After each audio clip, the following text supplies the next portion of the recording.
Supreme court में जाली stunt मामले पर अज़खुद नोटिस केस की समाअत।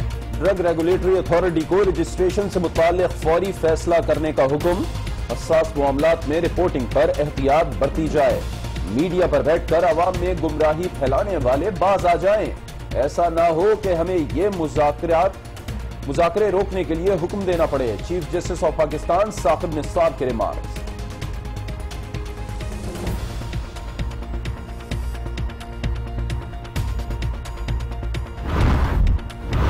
पाकिस्तान तब्दील और इदारे मजबूत हो रहे हैं। एक अपोजिशन जमात ने हुकूमत का तख्ता उलटने के लिए रावलपिंडी का रुख किया है। नामजद governor Sindh Mohammad Zubair. We're very proud of our struggle for democracy in Pakistan, of being a consistent force and voice and at the forefront of Pakistan's democratic struggle. पुरअमन पाकिस्तान की तकमील मेरा विजन है। जमहूरियत की जद्दोजहद में पीपल्स पार्टी सबसे आगे है। बिलावल भुट्टो जरदारी का वॉइस ऑफ अमेरिका को इंटरव्यू। पानामा लीक्स हुकूमत के लिए नहीं, मीडिया के लिए गले की हड्डी है। एक शख्स का काम ही ये है कि कीचड़ की बाल्टी उठाओ और किसी पर भी फेंक दो। तर्जुमान वजीर आजम मुसद्दिक मलिक की कराची में मीडिया से गुफ्तगू। हम तो बड़ी देर से बिलखसूस वज़ीर आज़म साहब जो हैं वो चाहते थे, और आपको मालूम है कि हमने कई मरतबा आके कहा कि अगर और कोई इसको सुप्रीम कोर्ट में नहीं लेके जाएगा तो हम खुद इसको सुप्रीम कोर्ट में लेकर जाएंगे। बिकॉज हमारे यहाँ कुछ रिवायत बन गई है कि कीचड़ उछालो। पैनामा केस की समाअत करने वाले लार्जर बेंच के रुकन जस्टिस अजमत सईद अलील हो गए। केस की समाअत पीर तक मुलतवी। आइंदा समाअत भी जस्टिस अजमत सईद की दस्तयाबी से मशरूर। कौमी असम्बली के इजलास में डोनाल्ड ट्रंप की मुस्लिम मुखालिफ पॉलिसीज पर कड़ी तनकीद। आरिफ अलवी कहते हैं दुनिया भर में एहतजाज हो रहा है, अमरीकी सफीर को तलब करके इस मामले पर बात की जाए। कौमी असम्बली ने बेनामी जायदाद रखने के खिलाफ बिल मंजूर कर लिया। कौमी कमीशन बराए हुकूक बचगान बिल भी शामिल।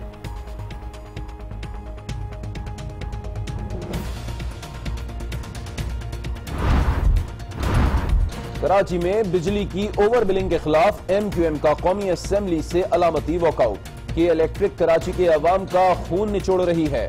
शहरियों से लूटी गई रकम वापस दिलाई जाए। रुकने कौमी असेंबली MQM साजिद अहमद का मुतालबा। सिंध गवर्नमेंट ने भी इस तरह किया है, हालांकि हमने एक गाड़ी भी नहीं रोकी।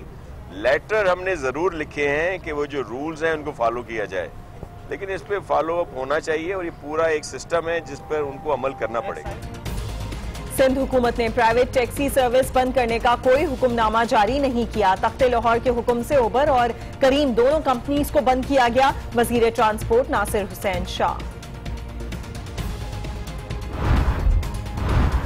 पंजाब में निजी टैक्सी सर्विसेज पर पाबंदी के हवाले से कायम करदा कमेटी ने सर्विस को रेगुलेट करने और टैक्स नेट में लाने के लिए काम शुरू कर दिया। तमाम कानूनी तकाजे पूरे कर रहे हैं। राना सनाउल्लाह। फलस्तीनी सदर महमूद अब्बास वतन वापस रवाना। सदर ममनून हुसैन ने रुखसत किया। दौरा पाकिस्तान का तस्वीरी एल्बम भी पेश किया गया। अयान अली ने ECL से नाम ना निकालने पर सिंध हाई कोर्ट से दोबारा रुजू कर लिया। 13 रोज गुजर गए, नाम नहीं निकाला गया। तौहीन अदालत की कार्रवाई की जाए। दरखास्त में मौक़िफ़। पेशावर वर्सक रोड पर फायरिंग से 2 अफराद जाँ भाग। तैमूर खान और अहमद खान के नाम से शनाख्त हो गई। लाशें लेडी रीडिंग अस्पताल मुंतकिल। गुजरावाला में मां ने मुबैना तौर पर 8 रोज के बच्चे को छत से नीचे फेंक दिया। बच्चा मुजजाना तौर पर महफूज रहा। खाविंद का बीवी के खिलाफ कार्रवाई करने से इनकार। तो मैं तो 1 साल पहले से रिटायर हो गया था। उस टाइम ये सारी कौम ने कहा नहीं टूर करने। अब ये सारी कौम कह रही है कि जी खुद शर्म करनी चाहिए, चले जाना चाहिए। कौमी टेस्ट टीम के कप्तान मिसबाह उल हक कहते हैं कप्तान से मुताल्लिक बहुत से अक्लमंद लोग बोर्ड को मशवरे दे रहे हैं। बोर्ड जिसे बेहतर समझे कप्तान बना दे। 1 साल पहले रिटायर हो रहा था, बोर्ड के कहने पर रुका। अब कहा जा रहा है कि शर्म करो, रिटायर हो जाओ।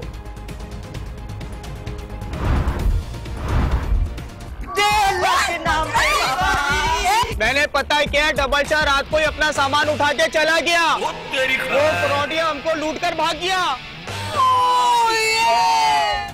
और बेहतरीन ने किया डबल शाह पर एतबार और डबल शाह निकला डबल धोखेबाज। देखिए आज रात 8 बजे ड्रामा सीरियल हम सब अजीब से हैं, सिर्फ आज एंटरटेनमेंट पर।